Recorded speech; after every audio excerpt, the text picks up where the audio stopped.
ਇਕ ਓੰਕਾਰ ਸਤਨਾਮ ਕਰਤਾ ਪੁਰਖ ਨਿਰਭਉ ਨਿਰਵੈਰ ਅਕਾਲ ਮੂਰਤ ਅਜੂਨੀ ਸੈਭੰ ਗੁਰ ਪ੍ਰਸਾਦ। ਵਾਹਿਗੁਰੂ ਜੀ ਕਾ ਖਾਲਸਾ ਵਾਹਿਗੁਰੂ ਜੀ ਕੀ ਫਤਿਹ। ਰਚਨਾ ਹੈ ਸਰਦਾਰ ਕੁਲਬੀਰ ਸਿੰਘ ਜੀ ਕੌੜਾ ਤੇ ਸਿੱਖ ਵੀ ਨਿਕਲਿਆ ਗਿਆ। ਭਾਗ ਪਹਿਲਾ। ਸਿੱਖ ਧਰਮ ਨਿਵੇਕਲਾ ਧਰਮ ਹੈ। ਇਹ ਹਿੰਦੂ ਧਰਮ ਵਿੱਚੋਂ ਨਹੀਂ ਨਿਕਲਿਆ। ਹਿੰਦੂ ਧਰਮ ਸਿੱਖ ਧਰਮ ਨੂੰ ਨਿਗਲਣ ਦੀ ਕੋਸ਼ਿਸ਼ ਕਰ ਰਿਹਾ ਹੈ। ਉਹ ਭਾਰਤੀ ਜੰਗਲ ਦੇ ਉਸ ਅਜਗਰ ਸਮਾਨ ਹੈ ਜੋ ਛੋਟੇ ਛੋਟੇ ਦੁਸ਼ਮਣ ਪ੍ਰਾਣੀਆਂ ਨੂੰ ਪਹਿਲਾਂ ਆਪਣੀ ਲਪੇਟ ਵਿੱਚ ਲੈਂਦਾ ਹੈ, ਫਿਰ ਉਸ ਨੂੰ ਆਪਣੀ ਜਕੜ ਨਾਲ ਕੱਸ ਕੇ ਉਸ ਨੂੰ ਕੁਚਲ ਦਿੰਦਾ ਹੈ ਅਤੇ ਅੰਤ ਵਿੱਚ ਉਸ ਨੂੰ ਆਪਣੇ ਵੱਡੇ ਢਿੱਡ ਵਿੱਚ ਸਮਾ ਲੈਂਦਾ ਹੈ। ਇਸ ਲਈ ਸਿੱਖ ਧਰਮ ਦਾ ਸਭ ਤੋਂ ਵੱਡਾ ਦੁਸ਼ਮਣ ਹਿੰਦੂ ਧਰਮ ਹੈ। ਉਸ ਵਿਸ਼ਾਲ ਅਜਗਰ ਤੋਂ ਸਿੱਖ ਧਰਮ ਨੂੰ ਬਚਾਉਣ ਲਈ ਬਰਤਾਨੀਆ ਸਰਕਾਰ ਨੂੰ ਸਿੱਖ ਪੰਥ ਦੀ ਮਦਦ ਕਰਨੀ ਚਾਹੀਦੀ ਹੈ।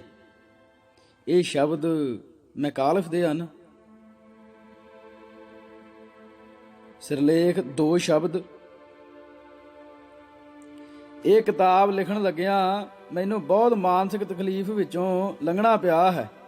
ਛੋਟਾ ਮੂੰਹ ਵੱਡੀ ਗੱਲ ਵਾਂਗ ਵਿਸ਼ਾ ਬਿਲਕੁਲ ਵੱਖਰਾ ਤੇ ਨਵਾਂ ਹੋਣ ਤੋਂ ਇਲਾਵਾ ਦੁਬਿਧਾ ਵਾਲਾ ਵੀ ਸੀ।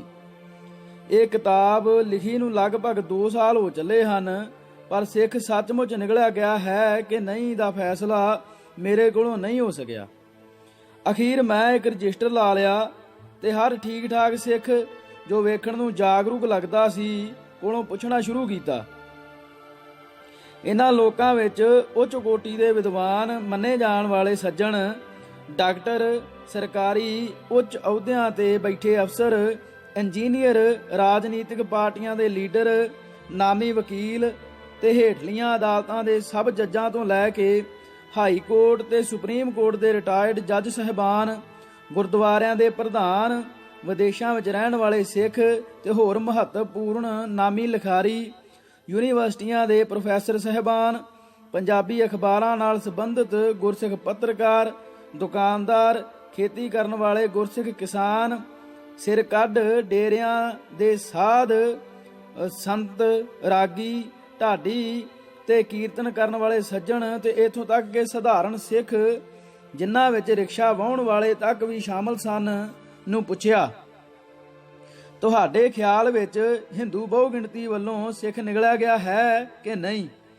ਇਸ ਦਾ ਜੋ ਨਤੀਜਾ ਨਿਕਲਿਆ ਉਸ ਨੂੰ ਵੇਖ ਕੇ ਹੀ ਇਹ ਕਿਤਾਬ ਛਪਵਾਉਣ ਦੀ ਹਿੰਮਤ ਹੋਈ ਹੈ, ਨਹੀਂ ਤਾਂ ਮੈਂ ਵੀ ਕਿਸੇ ਰਫੜ ਵਿੱਚ ਨਹੀਂ ਸਾਂ ਪੈਣਾ ਚਾਹੁੰਦਾ।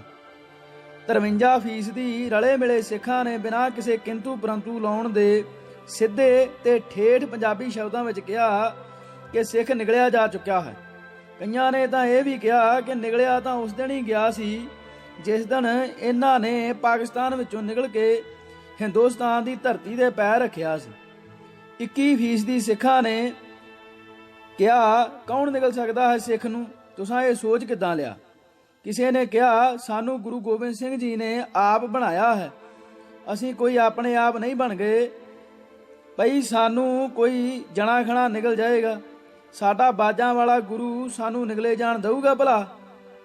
ਕਈਆਂ ਨੇ ਇਹ ਵੀ ਕਿਹਾ ਕਿ ਇਹ ਸਭ ਢਹਿੰਦੀ ਕਲਾ ਦੀਆਂ ਗੱਲਾਂ ਹਨ, ਪਿਛਲੇ ਸੰਘਰਸ਼ ਦੀ ਹਾਰ ਵਿੱਚੋਂ ਇਹ ਸੋਚ ਨਿਕਲੀ ਹੈ, ਵਕਤ ਪੈਣ ਤੇ ਠੀਕ ਹੋ ਜਾਵੇਗੀ।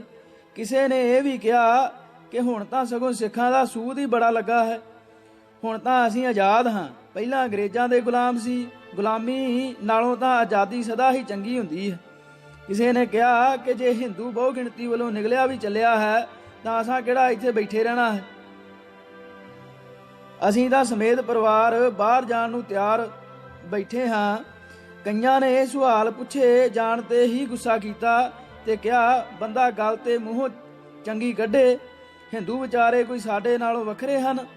ਪਾਕਿਸਤਾਨ ਵਿੱਚੋਂ ਉਹ ਵੀ ਤਾਂ ਬਥੇਰਾ ਜਾਨੀ ਤੇ ਮਾਲੀ ਨੁਕਸਾਨ ਉਠਾ ਕੇ ਸਾਡੇ ਨਾਲ ਹੀ ਰਿੜਦੇ ਖਿੜਦੇ ਇੱਧਰ ਆਏ ਹਨ, ਹੁਣ ਉਹ ਹੋਰ ਤੇ ਅਸੀਂ ਹੋਰ ਹਾਂ। ਇੱਕ ਸਿੱਖ ਨੇ ਕਿਹਾ ਹੱਦ ਹੋ ਗਈ ਸਵਾਲ ਪੁੱਛਣ ਵਾਲੀ, ਸਿੱਖ ਹਿੰਦੂ ਤੋਂ ਬਣਿਆ ਸੀ, ਜੇ ਹਿੰਦੂਆਂ ਵਿੱਚ ਹੀ ਰਲ ਜਾਵੇ ਤਾਂ ਕਿੱਧਰ ਦਾ ਲੋੜਾ ਆ ਚੱਲਿਆ ਹੈ। ਹਾਂ, ਜੇ ਮੁਸਲਮਾਨਾਂ ਵਿੱਚ ਜਾ ਰਲਦਾ ਫਿਰ ਬੁਰੀ ਗੱਲ ਸੀ। ਇਸ ਤਰ੍ਹਾਂ 21% ਵਿੱਚੋਂ ਕਈ ਲੋਕਾਂ ਨੇ ਹਿੰਦੂਆਂ ਵਿੱਚ ਰਲਣ ਨੂੰ ਬੁਰਾ ਨਹੀਂ ਮੰਨਿਆ ਅਤੇ ਸਿੱਧੇ ਤੌਰ ਤੇ ਇਹ ਵੀ ਕਿਹਾ ਕਿ ਹਿੰਦੂ ਕੁਝ ਨਹੀਂ ਹੁੰਦਾ। ਸਿੱਖ ਵੀ ਪਹਿਲੇ ਦਿਨ ਤੋਂ ਹੀ ਹਿੰਦੂ ਹਨ। ਦੋ ਨਾਂ ਰੱਖੇ ਜਾਣ ਨਾਲ ਇੱਕ ਕੌਮ ਦੋ ਨਹੀਂ ਬਣ ਜਾਂਦੀ। ਕਈਆਂ ਨੇ ਆਖਿਆ ਅਸੀਂ ਹੁਣ ਆਪਣੇ ਭਰਾਵਾਂ, ਭਣਵਈਆਂ, ਫੁੱਫੜਾਂ, ਮਾਸੜਾਂ ਦੇ ਚਾਚੇ ਤਾਇਆਂ ਨੂੰ ਛੱਡ ਕੇ ਜੋ ਮੋਨੇ ਹਨ, ਪਿੰਡ ਦੇ ਜੱਟਾਂ ਬੂਟਾਂ ਨਾਲ ਰਲ ਕੇ ਆਪਣੇ ਆਪ ਨੂੰ ਸਿੱਖ ਖਵਾਈਏ। ਭਾਵੇਂ ਨਿਕਲੇ ਗਏ ਤੇ ਭਾਵੇਂ ਨਹੀਂ, ਅਸੀਂ ਇਦਾਂ ਹੀ ਚੰਗੇ ਹਾਂ। 26% ਲੋਕਾਂ ਨੇ ਕੋਈ ਚੱਜ ਦਾ ਜਵਾਬ ਨਹੀਂ ਦਿੱਤਾ। ਕਈ ਤਾਂ ਜਵਾਬ ਦੇਣਾ ਹੀ ਨਹੀਂ ਸਨ ਚਾਹੁੰਦੇ। ਕਈ ਕਹਿੰਦੇ ਸਨ ਜਦੋਂ ਸਾਨੂੰ ਗੱਲ ਦਾ ਹੀ ਨਹੀਂ ਪਤਾ ਤਾਂ ਜਵਾਬ ਕਾਹਦਾ ਦੇਈਏ। ਕਈਆਂ ਨੂੰ ਅਜਗਰ ਦਾ ਹੀ ਪਤਾ ਨਹੀਂ ਸੀ ਤੇ ਉਹ ਪੁੱਛਦੇ ਸਨ ਅਜਗਰ ਕਿਹਨੂੰ ਆਖਦੇ ਹਨ। ਇਹਨਾਂ 26% ਲੋਕਾਂ ਨੂੰ ਛੱਡ ਦਈਏ ਤਾਂ 53% ਮੰਨਦੇ ਹਨ ਕਿ ਸਿੱਖ ਨਿਗਲਿਆ ਗਿਆ ਹੈ ਤੇ 21% ਮੰਨਦੇ ਹਨ ਕਿ ਨਹੀਂ ਨਿਗਲਿਆ ਗਿਆ। ਤੇ ਜੇ ਨਿਗਲਿਆ ਵੀ ਗਿਆ ਹੈ ਤਾਂ ਇਹ ਕੋਈ ਵੱਡੀ ਜਾਂ ਬਹੁਤ ਵੱਡੀ ਗੱਲ ਨਹੀਂ, ਮਾਮੂਲੀ ਗੱਲ ਹੈ। ਇਸ ਲਈ 53% ਲੋਕਾਂ ਦੇ ਵਿਚਾਰਾਂ ਨੂੰ ਆਧਾਰ ਬਣਾ ਕੇ ਹੀ ਮੈਂ ਇਹ ਕਿਤਾਬ ਛਪਾਉਣ ਦਾ ਹੌਸਲਾ ਕੀਤਾ ਹੈ। ਬ੍ਰਾਹਮਣਵਾਦ ਨੇ ਪਹਿਲਾਂ ਜੈਨ ਧਰਮ ਨੂੰ ਨਿਗਲਿਆ, ਫਿਰ ਬੋਧੀਆਂ ਨੂੰ ਨਿਗਲਿਆ ਤੇ ਹੁਣ ਪਾਰਸੀਆਂ ਨੂੰ ਨਿਗਲਣ ਤੋਂ ਬਾਅਦ ਸਿੱਖ ਇਸ ਦੇ ਤਾਜ਼ਾ ਸ਼ਿਕਾਰ ਹਨ। ਮੈਂ ਵਾਹਿਗੁਰੂ ਨੂੰ ਹਾਜ਼ਰ ਨਾਜ਼ਰ ਜਾਣ ਕੇ ਸਿੱਖ ਜਗਤ ਨੂੰ ਇਹ ਦੱਸਣਾ ਚਾਹੁੰਦਾ ਹਾਂ ਕਿ ਮੇਰੇ ਮਨ ਵਿੱਚ ਕਿਸੇ ਵੀ ਸੱਜਣ ਜਾਂ ਕਿਸੇ ਵੀ ਜਮਾਤ ਪ੍ਰਤੀ ਕੋਈ ਮੰਦ ਭਾਵਨਾਵਾਂ ਨਹੀਂ। ਬ੍ਰਾਹਮਣ ਤੋਂ ਮੇਰਾ ਭਾਵ ਉਸ ਬੁੱਧੀਜੀਵੀ ਤੋਂ ਹੈ ਜਿਹੜਾ ਮਨੂਵਾਦੀ ਸਿਧਾਂਤ ਦਾ ਪ੍ਰਚਾਰਕ ਹੈ। ਆਮ ਸਧਾਰਨ ਬ੍ਰਾਹਮਣ ਸੱਜਣ ਮੇਰੇ ਲਈ ਪੂਰਾ ਸਤਿਕਾਰਯੋਗ ਹੈ। ਜਦੋਂ ਅਸੀਂ ਪਾਕਿਸਤਾਨ ਵਿੱਚੋਂ ਆਏ ਤਾਂ ਸਾਡੇ ਕੋਲ ਸਿਵਾਏ ਗਲ ਦੇ ਕੱਪੜਿਆਂ ਤੋਂ ਕੱਚੀ ਕੌਡੀ ਵੀ ਨਹੀਂ ਸੀ। ਸਾਡੀ ਪਿੰਡ ਮਾਨਾਵਾਲਾ ਵਾਲੀ ਜ਼ਮੀਨ ਵਿੱਚ ਸਾਡੀ ਪਿੰਡ ਮਾਨਾਵਾਲੀ ਜਾਂ ਮਾਨਾਵਾਲ ਵਾਲੀ ਜ਼ਮੀਨ ਇੱਕ ਬ੍ਰਾਹਮਣ ਕੋਲ ਸੀ ਜੋ ਮੇਰੇ ਬਾਬਾ ਜੀ ਦਾ ਲੰਗੋਟੀਆ ਯਾਰ ਹੁੰਦਾ ਸੀ ਤੇ 30 ਸਾਲ ਤੋਂ ਵਾਹੁੰਦਾ ਆ ਰਿਹਾ ਸੀ। ਮੇਰੇ ਪਿਤਾ ਜੀ ਪਾਕਿਸਤਾਨੋਂ ਅੰਮ੍ਰਿਤਸਰ ਆ ਕੇ ਉਸ ਨੂੰ ਚਾਚਾ ਕਹਿੰਦੇ ਸਨ ਤੇ ਮੇਰੀਆਂ ਮਾਤਾਵਾਂ ਉਹਦੇ ਪੈਰੀਂ ਹੱਥ ਲਾਉਂਦੀਆਂ ਸਨ। ਵਿਆਹ ਸ਼ਾਦੀਆਂ ਤੇ ਦੋਹਾਂ ਪਰਿਵਾਰਾਂ ਦਾ ਆਉਣਾ ਜਾਣਾ ਸੀ। ਮੇਰੇ ਪਿਤਾ ਜੀ ਸਿਰਹਾਣੇ ਬਾਂਹ ਰੱਖ ਕੇ ਇੱਕ ਸਾਡੇ ਦੂਰ ਦੇ ਰਿਸ਼ਤੇਦਾਰ ਹਰਭਜਨ ਸਿੰਘ ਦੇ ਘਾਹ ਦੇ ਲਾਨ ਤੇ ਪਏ ਸਨ। ਉਹਨਾਂ ਨੂੰ ਸਮਝ ਨਹੀਂ ਸੀ ਆਉਂਦੀ ਕਿ ਕੀ ਕਰਾਂ ਤੇ ਕਿੱਧਰ ਜਾਵਾਂ। ਸ਼ਾਮ ਦੇ 6 ਵਜੇ ਦਾ ਵਕਤ ਸੀ ਜਦੋਂ ਇੱਕ ਕੜਕਵੀਂ ਆਵਾਜ਼ ਮੇਰੇ ਪਿਤਾ ਜੀ ਦੇ ਕੰਨਾਂ ਵਿੱਚ ਪਈ, ਓਏ ਬੁੱਢਾ ਸਿਆ, ਇੱਥੇ ਘਾਹ ਦੇ ਲੰਮਾ ਪਿਆ ਕੀ ਕਰਦਾ? ਤੈਨੂੰ ਆਪਣੇ ਜੱਦੀ ਘਰ ਦਾ ਚੇਤਾ ਭੁੱਲ ਗਿਆ ਸੀ? ਸਵੇਰ ਦਾ ਤੈਨੂੰ ਕੈਂਪਾਂ ਵਿੱਚ ਲੱਭਦਾ ਫਿਰਦਾ, ਹੁਣ ਤੂੰ ਕਿਤੇ ਜਾ ਕੇ ਲੱਭੈਂ। ਚੱਲ ਉੱਠ, ਤੁਰ ਘਰ ਚਲੀਏ। ਫਿਰ ਉਹਨੇ ਮੁੰਡੇ ਨੂੰ ਆਵਾਜ਼ ਮਾਰੀ, ਉਹ ਚਾਟੀ ਲਿਆ। ਉਹ ਚਾਟੀ ਵਿੱਚ ਚਾਂਦੀ ਦੇ ਰੋਡੇ ਬਾਦਸ਼ਾਹ ਦੀ ਤਸਵੀਰ ਵਾਲੇ 1300 ਰੁਪਏ ਸਨ ਜੋ ਉਸਨੇ ਮੇਰੇ ਪਿਤਾ ਜੀ ਨੂੰ ਦਿੱਤੇ। ਸ਼ਾਇਦ ਉਹ ਹੁਣ ਦੇ 50,000 ਰੁਪਏ ਦੇ ਬਰਾਬਰ ਹੋਣ। ਮੇਰੇ ਪਿਤਾ ਜੀ ਦਾ ਚਿਹਰਾ ਖਿੜ ਗਿਆ ਤੇ ਇੱਕ ਵਾਰ ਤਾਂ ਉਹਨਾਂ ਨੂੰ ਪੁੱਜੜ ਕੇ ਆਏ ਹੋਣ ਦਾ ਚੇਤਾ ਹੀ ਨਾ ਭੁੱਲ ਗਿਆ। ਮੈਂ 10ਵੀਂ ਵਿੱਚ ਪੜ੍ਹਦਾ ਸਾਂ ਜਦੋਂ ਉਹ ਬ੍ਰਾਹਮਣ ਆਪਣੇ ਪੋਤੇ ਨੂੰ ਨਾਲ ਲੈ ਕੇ ਸਾਡੇ ਘਰ ਆਇਆ। ਉਹਦਾ ਸਾਹ ਕੁਝ ਉਖੜਿਆ ਹੋਇਆ ਸੀ। ਉਸ ਦੀ ਉਮਰ ਵੀ ਹੁਣ ਕਾਫੀ ਹੋ ਗਈ ਸੀ। ਮੈਨੂੰ ਜਾਂ ਮੇਰੇ ਪਿਤਾ ਜੀ ਨੂੰ ਉਸਨੇ ਕਿਹਾ, ਮੇਰਾ ਹੁਣ ਕੋਈ ਪਤਾ ਨਹੀਂ, ਅੱਜ ਹਾਂ ਕਿ ਕੱਲ। ਮੇਰੇ ਜਿਉਂਦੇ ਜੀ ਚੱਲ ਕੇ ਆਪਣੀ ਜ਼ਮੀਨ ਸਾਂਭ ਲਾ। ਤੇਰਾ ਪਿਓ ਉੱਥੇ ਅਗਾਂਹ ਰੱਬ ਕੋਲ ਮੈਨੂੰ ਪੁੱਛੂਗਾ, ਭਈ ਸੁਣਾ ਮੇਰੇ ਪੁੱਤ ਦਾ ਕੀ ਹਾਲ ਹੈ? ਤੇ ਮੈਂ ਕੀ ਆਖੂੰਗਾ, ਭਈ ਮੇਰੇ ਪੁੱਤਾਂ ਨੇ ਤੇਰੇ ਪੁੱਤ ਦੀ ਜ਼ਮੀਨ ਸਾਂਭ ਲਈ ਹੈ। ਚੱਲ ਉੱਠ ਤੇ ਚੱਲ ਕੇ ਮੈਨੂੰ ਮੇਰੀ ਜ਼ਿੰਮੇਵਾਰੀ ਤੋਂ ਸੁਰਖਰੂ ਕਰ।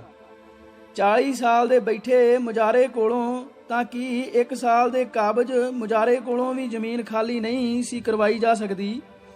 ਸਾਡੇ ਪਰਿਵਾਰ ਵਿੱਚ ਉਸ ਬ੍ਰਾਹਮਣ ਪਰਿਵਾਰ ਪ੍ਰਤੀ ਹੁਣ ਵੀ ਬਹੁਤ ਸਤਿਕਾਰ ਹੈ।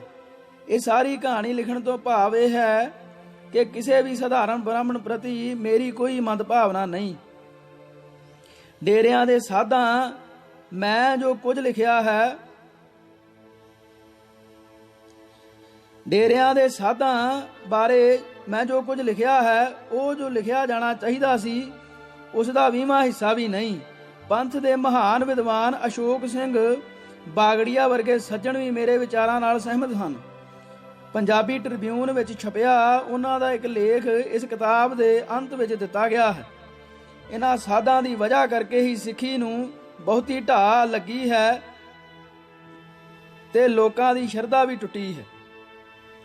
ਸਾਧ ਮਾਨ ਸਿੰਘ ਪਿਹੋਵੇ ਵਾਲਾ ਅਮਰੀਕਾ ਦੇ ਇੱਕ ਸ਼ਹਿਰ ਰੀਨੋ ਗਿਆ।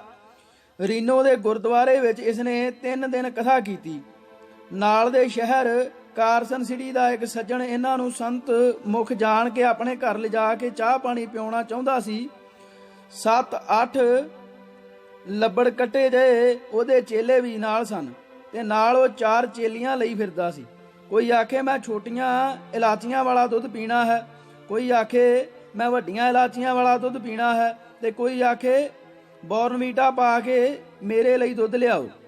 ਕੋਈ ਆਖੇ ਠੰਡਾ ਦੁੱਧ ਪੀਣਾ ਹੈ ਤੇ ਕੋਈ ਆਖੇ ਤੱਤਾ, ਕੋਈ ਆਖੇ ਦੁੱਧ ਵਿੱਚ ਕਾਰਨਫਲੈਕਸ ਪਾ ਕੇ ਲਿਆਓ। ਇੱਕ ਚੇਲੀ ਦਾ ਰਸੋਈ ਵਿੱਚ ਹੀ ਜਾ ਵੜੀ ਤੇ ਐਸੀ ਮਾਮੀ ਚੰਨੋ ਬਣੀ ਕਿ ਕਦੇ ਆਖੇ ਬਾਬਾ ਜੀ ਆਹ ਨਹੀਂ ਖਾਂਦੇ, ਕਦੇ ਆਖੇ ਬਾਬਾ ਜੀ ਉਹ ਨਹੀਂ ਪੀਂਦੇ। ਗੱਲ ਕੀ ਸਾਰਾ ਟੱਬਰ ਭਜਾ ਭਜਾ ਕੇ ਹੰਭਾ ਦਿੱਤਾ। ਸਾਧ ਮਾਨ ਸਿੰਘ ਸੋਫੇ ਉੱਤੇ ਲੱਤਾਂ ਤੇ ਬਾਹਾਂ ਖਿਲਾਰ ਕੇ ਪਿਆ ਸੀ। ਚਾਰੇ ਚੇਲੀਆਂ ਉਹਦੀਆਂ ਲੱਤਾਂ ਤੇ ਬਾਹਾਂ ਘੁੱਟ ਰਹੀਆਂ ਸਨ, ਜਿਵੇਂ ਸਾਧ ਹੱਲ ਵਾਹੁੰਦਾ ਥੱਕ ਗਿਆ ਹੋਵੇ। ਪਿੰਡਾਂ ਵਿੱਚ ਇਹੋ ਜਿਹਿਆਂ ਵਰਗੇ ਜੱਟ ਕਿੱਲਾ ਜ਼ਮੀਨ ਦਾ ਵਾਹ ਕੇ ਫੇਰ ਡੰਗਰਾਂ ਲਈ ਪੱਠੇ ਵੱਢਣ ਜਾਂਦੇ ਹਨ ਤੇ ਇਹ ਵਾਜੇ ਤੇ ਪੂੰ ਪੂੰ ਕਰਕੇ ਹੀ ਥੱਕ ਗਿਆ ਸੀ। ਸਾਡੇ ਪਿੰਡ ਦਾ ਬਤਨਾ ਤਰਖਾਨ ਅਮਲੀ ਸੀ। ਉਹਨੇ ਜਦੋਂ ਵੀ ਕੋਈ ਮੋਟਾ ਸੰਡਾ ਗੱਡੇ ਜਾਂ ਰੇੜੇ ਨੂੰ ਬੀਂਡੀ ਪਾ ਕੇ ਜੁੱਤਾ ਵੇਖਣਾ ਤਾਂ ਕਹਿਣਾ ਬਈ ਇਹ ਤਾਂ ਪਿਛਲੇ ਜਨਮ ਵਿੱਚ ਅੰਮ੍ਰਿਤਸਰ ਦੇ ਵੱਡੇ ਗੁਰਦੁਆਰੇ ਦਾ ਭਾਈ ਹੋਊ, ਜਿਹੜਾ ਹੁਣ ਪਿਛਲੇ ਜਨਮ ਦੀਆਂ ਕੀਤੀਆਂ ਭੁਗਤ ਰਿਹਾ ਹੈ। ਦੂਜੇ ਦਿਨ ਸਵੇਰੇ ਇਸ ਜੁੰਡਲੀ ਦਾ ਪੀਜ਼ੇ ਦਾ ਨਾਸ਼ਤਾ ਰੀਨੋ ਦੇ ਗੁਰਦੁਆਰੇ ਦੇ ਪ੍ਰਧਾਨ ਦੇ ਘਰ ਸੀ। ਉਹ ਵਿਚਾਰੇ ਘੜੀ ਘੜੀ ਬਾਅਦ ਟੈਲੀਫੋਨ ਕਰਨ ਕਿ ਜੀ ਪੀਜ਼ਾ ਤਿਆਰ ਹੈ, ਠੰਡਾ ਹੋ ਜਾਏਗਾ, ਜਲਦੀ ਆਓ। ਪਰ ਉਹ ਰਸੋਈ ਵਾਲੀ ਜਨਾਨੀ ਆਖੇ ਨਾਸ਼ਤੇ ਤੇ ਜਾਣ ਤੋਂ ਪਹਿਲਾਂ ਆਪਾਂ ਇਹਨਾਂ ਤੋਂ 2-2 ਪਰੌਂਠੇ ਲਾ ਦਈਏ। ਸਵੇਰੇ ਸਵੇਰੇ ਇਹਨਾਂ ਵਿਚਾਰਿਆਂ ਦਾ ਕਲੇਜਾ ਧੂਫੜਿਆ ਜਾਊਗਾ। ਰੀਨੋ ਦਾ ਰਸਤਾ ਹੀ ਇਥੋਂ 1 ਘੰਟੇ ਦਾ ਹੈ। ਨਾਲੇ ਭੁੱਖੇ ਭਾਣੇ ਸੰਤਾਂ ਨੂੰ ਘਰੋਂ ਨਹੀਂ ਤੋਰੀਦਾ। 4-4 ਪਰੌਂਠੇ ਦਹੀਂ ਤੇ ਚਾਹ ਨਾਲ ਖਾ ਕੇ ਜਦੋਂ ਸਾਧ ਜੁੰਡਲੀ ਗਈ ਤਾਂ ਘਰ ਵਾਲਿਆਂ ਨੇ ਸੁੱਖ ਦਾ ਸਾਹ ਲਿਆ ਤੇ ਪ੍ਰਣ ਕੀਤਾ ਕਿ ਅੱਗੇ ਤੋਂ ਕਿਸੇ ਵੀ ਸਾਧ ਨੂੰ ਜਲ ਪਾਣੀ ਛਕਾਉਣਾ ਜਾਂ ਛਕਾਉਣ ਦਾ ਸੱਦਾ ਨਹੀਂ ਦੇਣਾ। ਇਹ ਹੀ ਸਾਧ ਸਰਦਾਰ ਗੁਰਬਖਸ਼ ਸਿੰਘ ਕਾਲਾ ਅਫਗਾਨਾ ਬਾਰੇ ਭਾਸ਼ਣ ਕਰਦਾ ਸੀ। ਇੱਕ ਗੁਰਬਖਸ਼ ਸਿੰਘ ਸੂਹ ਕਾਲਾ ਅਫਗਾਨਾ ਵਾਲਾ ਬੁੱਕਾਂ ਲਿਖਦਾ ਆ। ਇੱਕ ਗੁਰਬਖਸ਼ ਸਿੰਘ ਕਾਲਾ ਅਫਗਾਨਾ ਵਾਲਾ ਬੁੱਕਾਂ ਲਿਖਦਾ ਆ ਤੇ ਆਂਦਾ ਆ ਭਈ ਬਿੱਪਰ ਸਿੱਖੀ ਦੇ ਦੁਸ਼ਮਣ ਆ। ਕੋਈ ਉਹਨੂੰ ਪੁੱਛੇ ਭਈ ਬਿੱਪਰ ਸਾਡੇ ਭਰਾ ਨਹੀਂ ਗੇ? ਨਹੀਂ ਮਾਨ ਸਿੰਘ ਜੀ, ਬਿੱਪਰ ਤੁਹਾਡੇ ਭਰਾ ਨਹੀਂ, ਸਗੋਂ ਤੁਸੀਂ ਤਾਂ ਆਪ ਹੀ ਬਿੱਪਰ ਹੋ। ਸਿੱਖੀ ਦੇ ਭੇਸ ਵਿੱਚ ਜਿੰਨੀ ਤੁਸਾਂ ਕੱਚੀ ਬਾਣੀ ਬੋਲੀ ਹੈ ਤੇ ਜਿੰਨਾ ਤੁਸਾਂ ਮਨ ਘੜਤ ਕਹਾਣੀਆਂ ਸੁਣਾ ਕੇ ਸਿੱਖੀ ਦਾ ਬੇੜਾ ਗਰਕ ਕੀਤਾ ਹੈ, ਇਹਨਾਂ ਤਾਂ ਬਿੱਪਰ ਵੀ ਨਹੀਂ ਕਰ ਸਕਦਾ।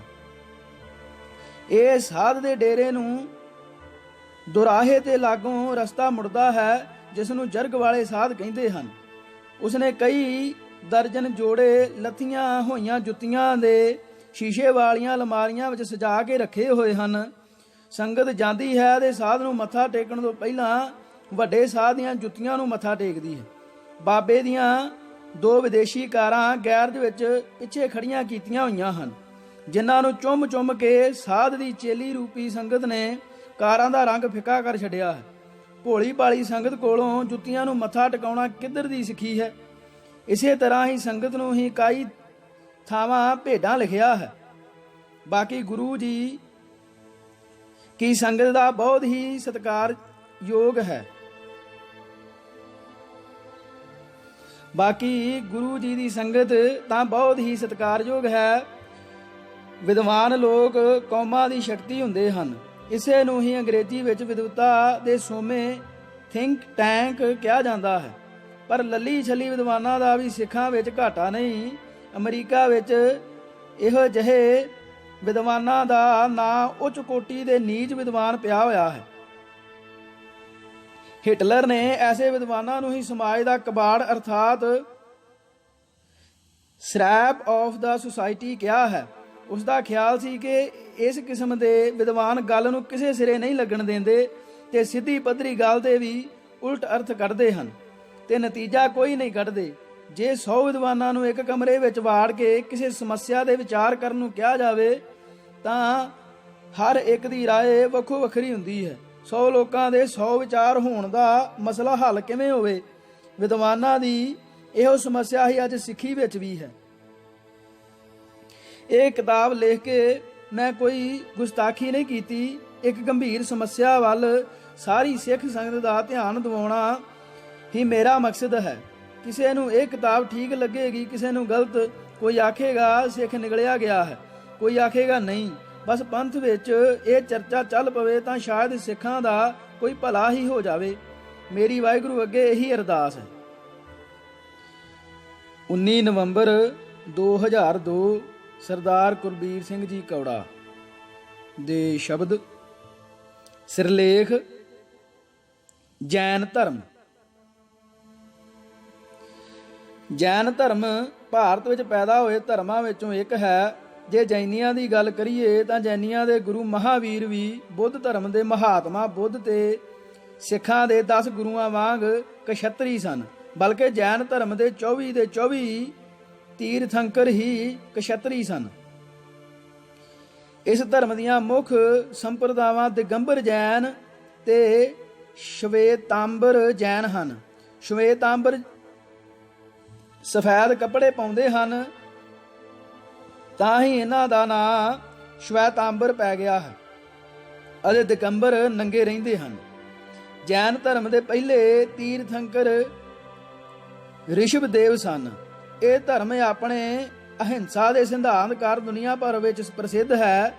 ਅਸਲ ਵਿੱਚ ਸ਼ਬਦ ਜੈਨ ਜਿੰਨ ਤੋਂ ਬਣਿਆ ਹੈ, ਜਿਸ ਦਾ ਅਰਥ ਹੁੰਦਾ ਹੈ ਆਪਣੀਆਂ ਸਾਰੀਆਂ ਇੱਛਾਵਾਂ ਤੇ ਕਾਮਨਾਵਾਂ ਉੱਪਰ ਜਿੱਤ ਪਾਉਣ ਵਾਲਾ।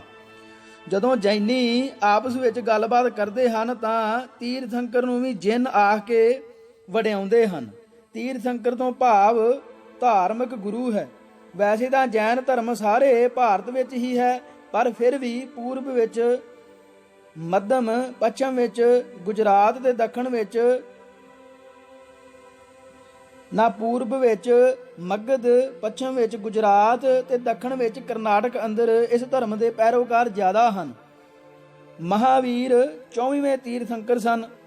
ਇਹਨਾਂ ਨੂੰ ਹੀ ਵਰਧਮਾਨ ਵੀ ਕਹਿੰਦੇ ਹਨ। ਇਸੇ ਲਈ ਹੀ ਹਰ ਜੈਨੀ ਦੀ ਜ਼ੁਬਾਨ ਤੇ ਮਹਾਵੀਰ ਦਾ ਨਾਂ ਹੁੰਦਾ ਹੈ। ਸਿੱਖਾਂ ਦੇ 10 ਗੁਰੂਆਂ ਵਾਂਗ ਇਹਨਾਂ ਦੇ ਵੀ 24 ਤੀਰਥੰਕਰਾਂ ਤੋਂ ਬਾਅਦ ਹੋਰ ਕੋਈ ਤੀਰਥੰਕਰ ਨਹੀਂ ਹੋਇਆ। ਜੈਨੀਆਂ ਦੇ 24 ਤੀਰਥੰਕਰ ਭਾਵੇਂ ਕਛਤਰੀ ਸਨ, ਪਰ ਉਹਨਾਂ ਦੇ 11 ਗੰਧਰਵ ਚੇਲੇ ਸਾਰੇ ਬ੍ਰਾਹਮਣ ਸਨ। ਉਹਨਾਂ ਬ੍ਰਾਹਮਣਾਂ ਨੇ ਪੂਰਾ ਜੈਨ ਧਰਮ ਹੀ ਬ੍ਰਾਹਮਣੀ ਰੰਗ ਵਿੱਚ ਰੰਗ ਦਿੱਤਾ ਤੇ ਐਸਾ ਸਾਹਿਤ ਰਚਿਆ ਕਿ ਜੈਨੀਆਂ ਦੀ ਪੂਰੀ ਹੋਂਦ ਹੀ ਬ੍ਰਾਹਮਣਾਂ ਨੇ ਆਪਣੇ ਹੱਥ ਕਰ ਲਈ ਤੇ ਇਸ ਤਰ੍ਹਾਂ ਜੈਨ ਧਰਮ ਦੇ 2 ਵੱਖਰੇ ਟੁਕੜੇ ਹੋ ਕੇ ਦਿਗੰਬਰ ਜੈਨੀਆਂ ਤੇ ਸ਼ਵੇਤਾਂਬਰ ਜੈਨੀਆਂ ਵਿੱਚ ਵੰਡੇ ਗਏ। ਦਿਗੰਬਰ ਜੈਨ ਖੁੱਲੀ ਅੱਖ ਵਾਲੇ ਮਹਾਵੀਰ ਦੀ ਮੂਰਤੀ ਸਾਹਮਣੇ ਪੂਜਾ ਕਰਦੇ ਹਨ ਤੇ ਸ਼ਵੇਤਾਂਬਰ ਜੈਨ ਮੀਟੀਆਂ ਅੱਖਾਂ ਵਾਲੇ ਮਹਾਵੀਰ ਦੀ ਮੂਰਤੀ ਅੱਗੇ।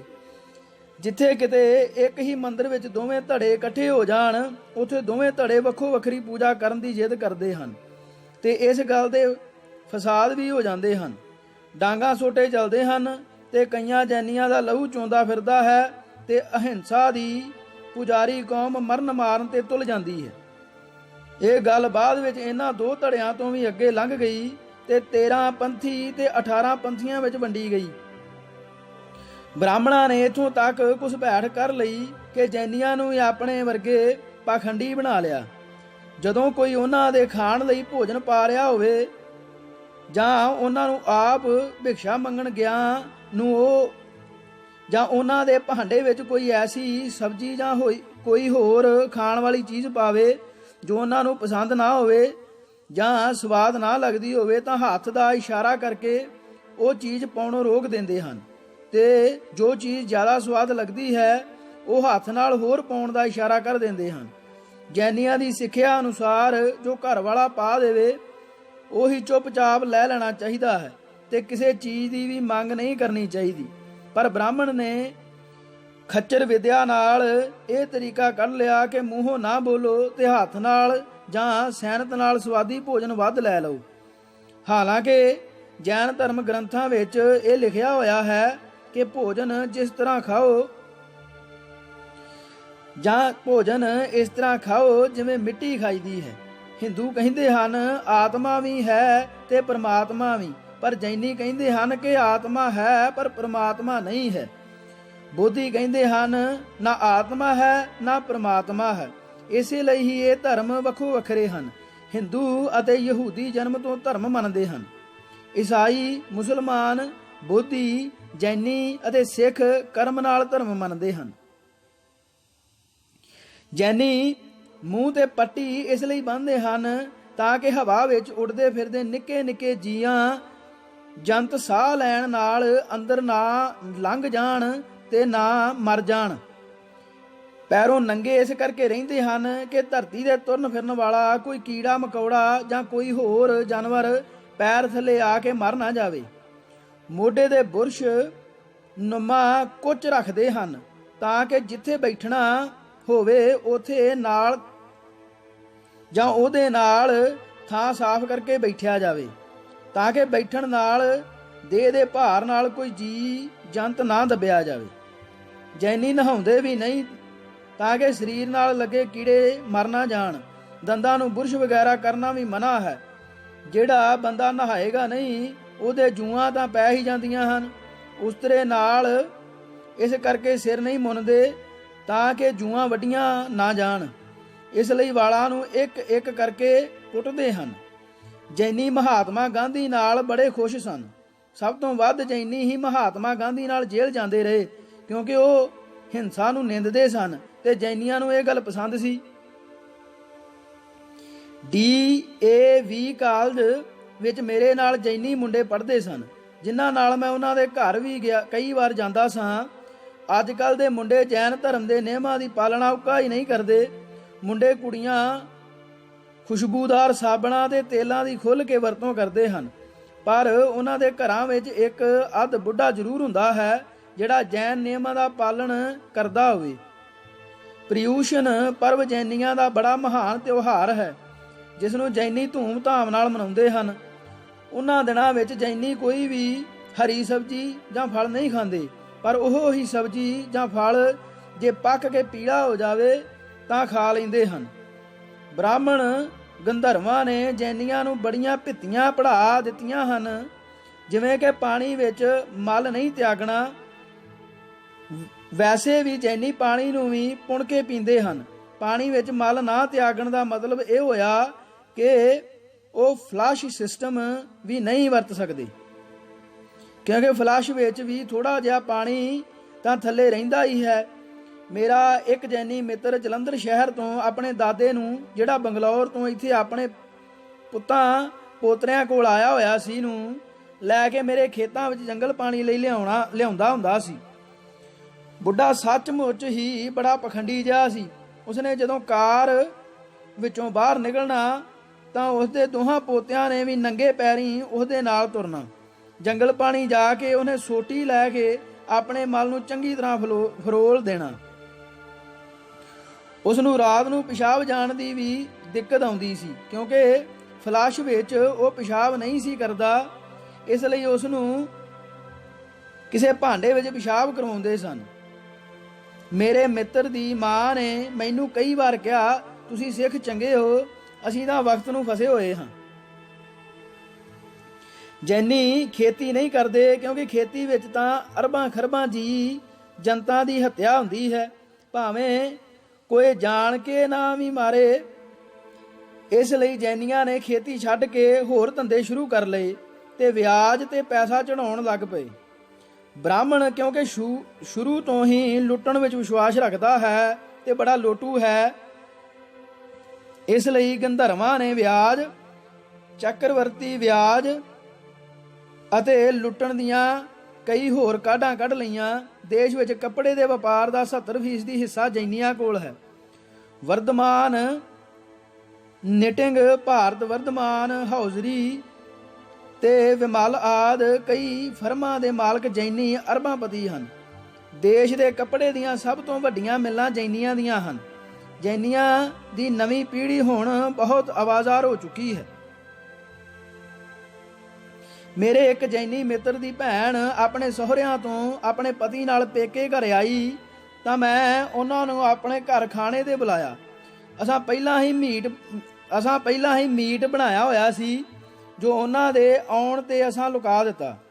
ਜਦੋਂ ਉਹ ਕੁੜੀ ਰਸੋਈ ਵਿੱਚ ਮੇਰੀ ਪਤਨੀ ਨਾਲ ਗੱਪ-ਸ਼ਪ ਕਰ ਰਹੀ ਸੀ ਤਾਂ ਪਤਾ ਨਹੀਂ ਕਿਵੇਂ ਉਹਨੇ ਸਾਡਾ ਲੁਕਾਇਆ ਹੋਇਆ ਮੀਟ ਵੇਖ ਲਿਆ, ਜਿਸ ਦਾ ਸਾਨੂੰ ਕੋਈ ਪਤਾ ਨਾ ਲੱਗਾ। ਉਹਨੇ ਆਪਣੇ ਪਤੀ ਦੇ ਕੰਨ ਵਿੱਚ ਇਹ ਗੱਲ ਦੱਸੀ। ਉਹ ਹੱਸਿਆ ਤੇ ਫਿਰ ਮੈਨੂੰ ਕਹਿਣ ਲੱਗਾ, ਯਾਰ ਸਾਨੂੰ ਖਾਣੇ ਦੇ ਵੀ ਸੱਦਿਆ ਤੇ ਹੁਣ ਭਾਬੀ ਸਾਡੇ ਤੋਂ ਲੁਕਾ ਕੇ ਖਾਣਾ ਰੱਖ ਰਹੀ ਹੈ। ਤੁਸੀਂ ਕਹਿੰਦੇ ਹੋਵੋਗੇ ਕਿ ਇਹਨਾਂ ਦੇ ਜਾਣ ਤੋਂ ਬਾਅਦ ਹੀ ਮੀਟ ਖਾਵਾਂਗੇ। ਮੈਂ ਸਮਝ ਗਿਆ ਕਿ ਇਹਨੂੰ ਸਾਡੇ ਲੁਕਾਏ ਹੋਏ ਮੀਟ ਦਾ ਪਤਾ ਲੱਗ ਗਿਆ ਹੈ। ਮੈਂ ਸੋਚਿਆ ਇਹਨਾਂ ਜੈਨੀਆਂ ਨੇ ਖਾਣ ਲਈ ਨਹੀਂ, ਸ਼ਾਇਦ ਇਸ ਕਰਕੇ ਕਿਹਾ ਹੈ ਕਿ ਅਸਾਂ ਇੱਥੇ ਖਾਣਾ ਨਹੀਂ ਖਾਣਾ ਕਿਉਂਕਿ ਤੁਹਾਡੀ ਰਸੋਈ ਵਿੱਚ ਮੀਟ ਬਣਿਆ ਹੋਇਆ ਹੈ। ਇਸੇ ਡਰ ਕਰਕੇ ਮੈਂ ਸਾਫ਼ ਮੁੱਕਰ ਗਿਆ ਕਿ ਮਾਸ ਸਾਡੇ ਘਰ ਬਣਿਆ ਹੈ।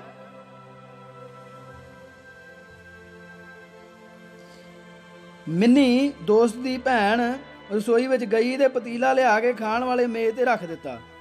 ਫਿਰ ਯੋਗੇਸ਼ ਜੈਨ ਨੇ ਕਿਹਾ, ਉਧਰ ਭਾਬੀ ਹੋਰ ਕੀ ਬਣਾਈ ਤੁਰੀ ਜਾਂਦੀ ਹੈ?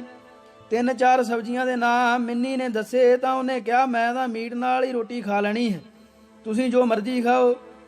ਫਿਰ ਉਸਨੇ ਸ਼ਰਾਬ ਵੀ ਮੰਗ ਲਈ। ਮੈਂ ਲਿਆ ਕੇ ਸਾਹਮਣੇ ਰੱਖ ਦਿੱਤੀ।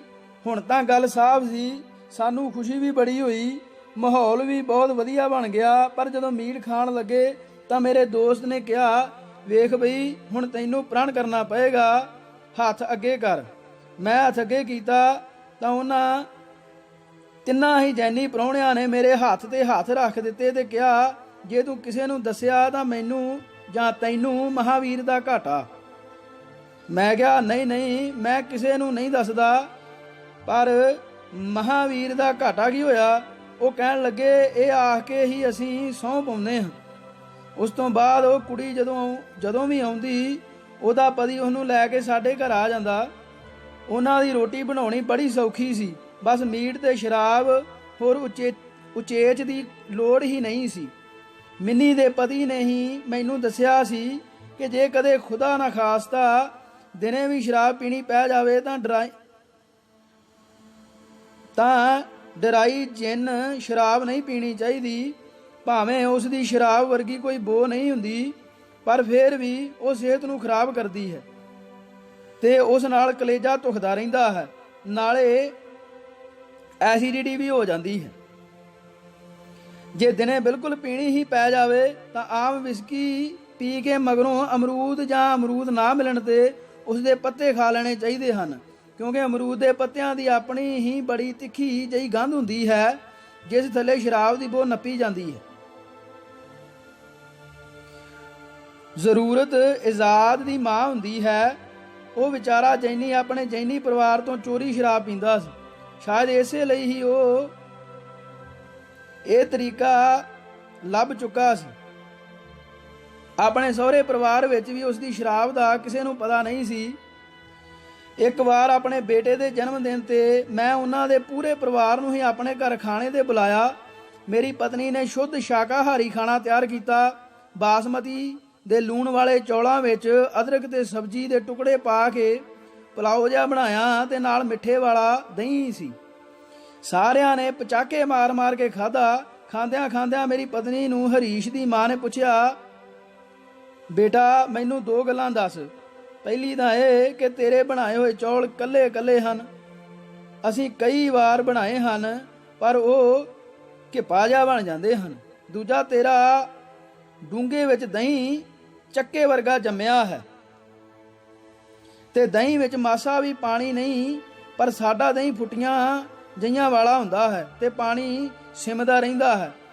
ਇਹ ਕੀ ਗੱਲ? ਇਹ ਸਵਾਲ ਇਸ ਤਰ੍ਹਾਂ ਦਾ ਸੀ ਜਿਵੇਂ ਪੰਜਾਬੀ ਦੀ ਕਹਾਵਤ ਹੈ, ਵੜੀ ਬਣਾਵੇ ਕੜੀ ਤੇ ਘਿਓ ਬਣਾਵੇ ਸਾਗ, ਵੱਡੀ ਬਹੂ ਦਾ ਨਾਂ। ਸੋ ਇਸ ਭਾਗ ਲਈ ਇਹਨਾਂ ਜੀ। ਵਾਹਿਗੁਰੂ ਜੀ ਕਾ ਖਾਲਸਾ, ਵਾਹਿਗੁਰੂ ਜੀ ਕੀ ਫਤਿਹ।